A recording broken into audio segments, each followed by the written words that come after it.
connected locations that you go to, fuck around for a bit in, then leave and never think about again. For example, the main goal of A Hat in Time is getting the hourglasses back to power your spaceship, the equivalent of having to rescue Peach in Odyssey. But in addition to that, each zone has its own mini-goal to give the moment-to-moment gameplay a narrative foundation. Whether that be trying to save Mustache Girl in Mafia Town, helping two failing movie directors create the next big blockbuster, or trying to get your soul back from the Snatcher, every mission has additional story context to make it feel like what you're doing has some meaning. Now, all of that is not to say that A Hat in Time is perfect. Gameplay-wise, it doesn't have anywhere near the depth and complexity that Odyssey does, because, you know, indie game. To go back to that s'more analogy from earlier, A Hat in Time is a s'more that has a double serving of chocolate, and it might only have one cracker, but that's really all you need to support the whole thing anyway, as long as you don't mind getting some chocolate on your fingers. And food analogy. This is where the analogy that I've been abusing finally breaks down, coughs out its last, and just dies. So let's try a different food analogy instead.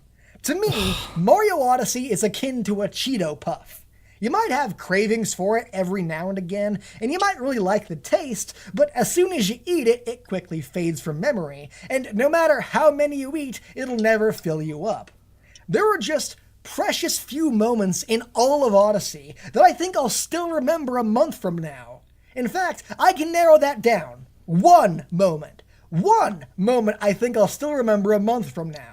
Namely, the final boss fight with Bowser and the scene afterwards, which was the only time I felt like I was enjoying playing the game, because there was a very clear goal I was working towards within the story. Everything else just feels like filler, the gameplay equivalent of the feathers in a pillow, something there just to fill the space in an unoffensive way. So, at the end of the day, I admit I'm left feeling underwhelmed by Odyssey. There's an incredibly solid core here that I really wish I could form an attachment to, but without context, I find that to be impossible. What really needs to happen here is an Ocarina of Time Majora's Mask type thing, where Nintendo takes all the existing assets in the gameplay, which is all perfectly fine, and then makes a new game, but with more of an emphasis on storytelling, on giving the characters personalities, on making a lasting How fucking impression dare on the you mention player, Majora's and on Mask, you doing little weird bitch. experimental things. Hell, maybe take some inspiration from A Hat in Time in that regard, in a sort of apprentice becomes the master type situation. But, like I said at the start of the video, my opinion is by no means the definitive one, and you should definitely go hear out some others before I... Oh shit! The fanboys are here! Okay folks, I gotta go. If you liked the video, be sure to thumbs it up. Alright, let's Combat the pause inevitable this. hate that'll result... Alright. I just want to give you a hug, Claudia. Love you. Okay, so what do you think of that?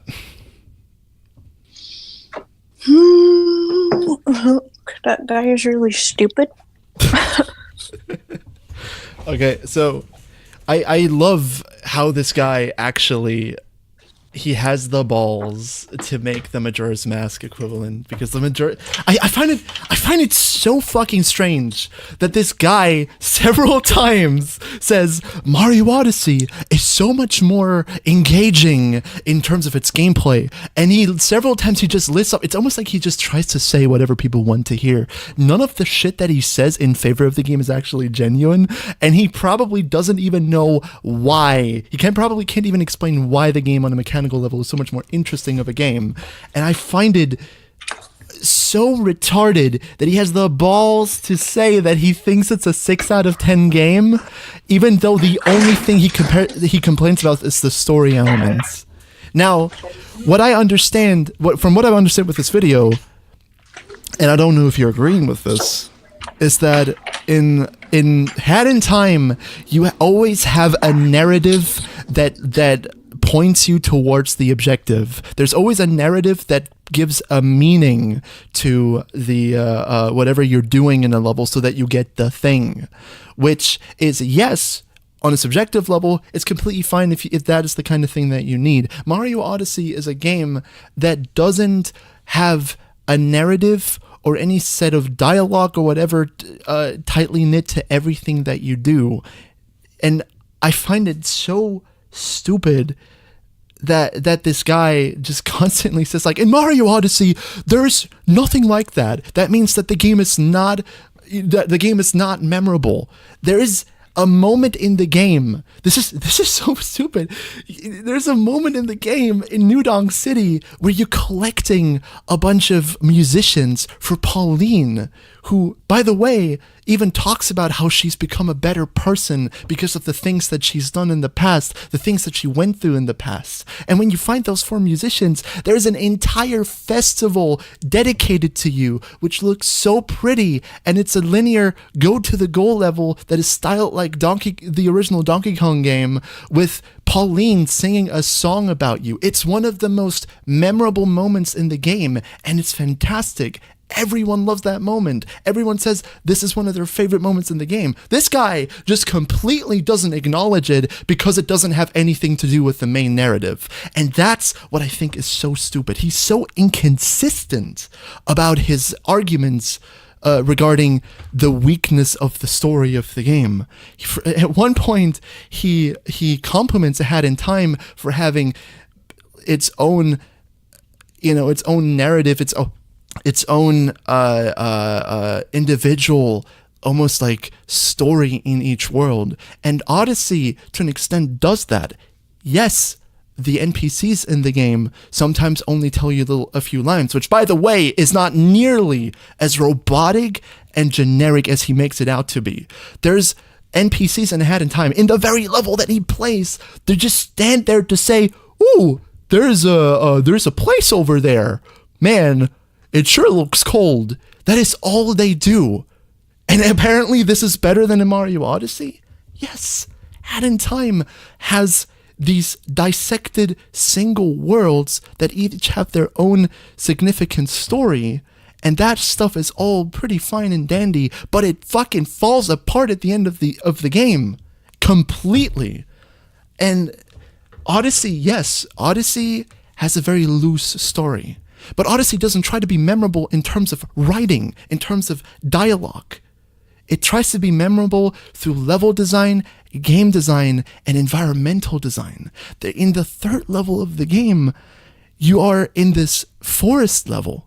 And at some point, there's a seemingly bottomless pit. When you fall down there, you're in this dark forest. You don't know how to get out there. There's a quick travel system in the game, but it doesn't work while you're inside the dark forest. But what you have to do is, by the way, I'm recording this. What you have to do is you have to find these seeds and you have to throw them in these like little things so that a beanstalk grows out of it. And while you do that, there's a fucking T-Rex that is trying to kill you. And it's actually pretty spooky for a Mario game. What are you talking about? The game isn't memorable. Yes, the game doesn't fucking spoon-feed you a story, but that's not the point. Yes, if you like story to be what you need to have your attention, if you need literal dialogue to get your attention, then great. But you're also the same kind of person who plays a game like, and I hate to bring this up, playing like a game like Dark Souls that has barely any main plot to it. And yes, I know Dark Souls has the item descriptions, but even if you don't read the item descriptions for the lore, the environment and how it's designed is memorable. Yes, Odyssey has its moments where it doesn't stand all that much. Yes, that is true. But it also does. The first level that you go to looks like a Tim Burton-esque Nightmare Before Christmas-ish level. And it's a very unique twist on a ghost level, but it's also the first one. The second level is a Jurassic Park-like level where you can control a dinosaur and you fuck shit up. How is that not memorable? Because there's no story attached to it? What? How fucking spoiled are you that you need story to find a moment in a game memorable? Why is it that ever since games have been so narrative driven, we require it to find something, I don't know, to find something entertaining? Because that is not what Odyssey does. Odyssey shows you a world that you can explore. and it does have its fair share of interesting characters, even in the NPCs. And the dialogue that they give you is at worst mildly less interesting or whatever. Like in A Hat in Time you have the mafia. But once you get past that point, what are you going to tell me? The fucking people in the forest level, that literally just point you towards the direction, maybe have a joke that they say or whatever. That is such a mild difference that you're going to give the game a 6 out of fucking 10 because it doesn't have a narrative you care about. Like it's just, there is a moment in the game where you want to go to Bowser's Kingdom, and fuck you if you think this is bad because I'm spoiling you. You're telling me that to watch this video. I'm going to tell you counterpoint. After you beat this one level and you try to go to Bowser's Kingdom, you get Bowser is flying on a fucking Monster Hunter dragon and shoots you down, and you end up in this Castlevania Dark Souls environment, and you fight the God of Lightning yourself in a bit. Is that not memorable? What is this guy's problem? And this is also before, this is not even the final boss of the game, and there's more moments like this. There's in the fucking Forest Kingdom, you fight a fucking machine that sucks the life out of the forest, and you're trying to help these robots who have an AI, therefore they sound robotic, but they crack jokes. Sometimes they say something like initiate sarcastic statement because this worker isn't doing stuff. Like they do have memorable lines. And you're helping these people because this machine is stealing the flowers from the kingdom. And when you fight it, it's almost like a fucking Nier Automata boss. I know people who told me, holy shit, this looks like Nier. What the fuck is his problem? Like Halo, I'm sorry, I didn't let you talk here, but I mean, do you disagree with this? Do you think any of the things in the game were less interesting? No. I don't think anything was uninteresting at all. I mean, I thoroughly enjoyed it. Yeah, I do understand if people have different tastes. That's completely fine. There's nothing wrong with that. But it's the point where this guy, it's almost clickbait. It's almost like, I love how this guy is so fucking like, he's so like, oh, here come the fanboys. What do you expect when you say that a game is only slightly above average, despite constantly pointing out how gameplay-wise it is an outstanding game, and then you say it was boring because it didn't have the tightly knit narrative-driven objectives in the game, but it has other things that achieve almost the same thing, and guess what? It is much more original than A Hat in Time. The ending to A Hat in Time, which I know, Kayla, you haven't played Undertale, but it's literally just trying to be a weak-ass, mild-ass ripoff of Undertale. Every aspect of the game is almost stolen from another game. It is almost completely copied from that. And yes, the game is a good package of those things, but it is a very mild game. A Hat in Time is a game that loses a lot of its charm because it is never really dedicated to what it's trying to do. It never is. And Odyssey tries to have everything tied to this plot, which I think for a Mario game is very outstanding. And this guy had the fucking balls to compare it to Sunshine, which has one of the most unlikable characters in the entire franchise. You're trying to help these people in a town who treat you like shit because they can't see fucking well. And they constantly treat Mario like a fucking asshole. And they're not likable. And you don't want to help these people. And it's just, Mario Sunshine is such a lesser game for so many reasons. And it's this cherry picking. And I swear to God, he fucking mentions Majora's Mask. Majora's Mask is one of my favorite games of all time. But Majora's Mask stands out because of so many different reasons other than narrative. And also, fuck you, it's made by Kazumi, who also made Majora's Mask. And it really shows. There's a lot of gameplay related things that show that Koizumi made Odyssey, and it is so charming because of it. There is a moment where you're in the Snow Kingdom and you're almost in an overworld, and when you fall down the pit, you find these stupidly cute like seal people. And they and there you have to go through 4 levels because you need to stop the Brutals because they ruined the racing game for them. You're finding these moons to help these people whose passion is to race each other. And when you do that, you actually get to do a race. You capture one of those things, and then you do this like really fun, this really stupidly fun minigame. That's not memorable? What the fuck is your problem? Anyway, I'm fucking done with this. If you want to say something else, I'm sorry, I kind of forced you into this, but like. No, it's okay. I mean, I guess the only part that I really didn't understand was, him complaining, about like the story. He said something like, when you go to like each level, the things that you have to do have nothing to do with like the main story or something. But that's kind of not true at all, because I mean the reason that you're trying to like make all these bad guys, the Brutals and stuff, go away from there is because Bowser put them there.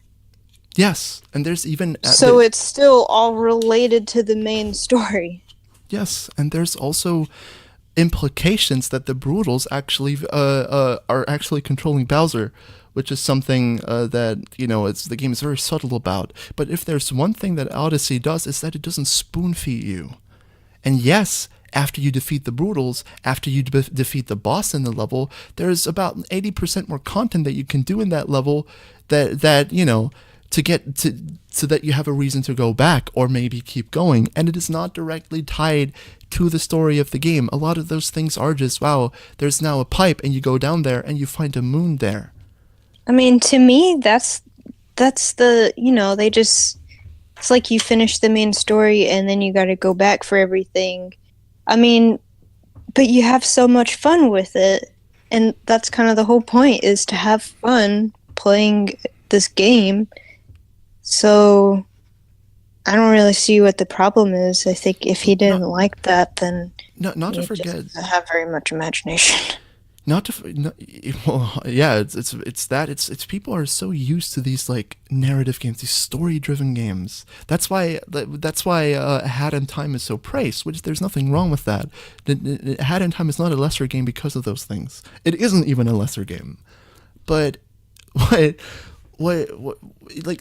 many of the story-related things are just taken straight out of Paper Mario, which you never played, but Paper Mario has a really decent story and all the characters are very likable, and there's always something related to the environment, like you have a village close to the dungeon or whatever, and it's related to that village and all that kind of shit.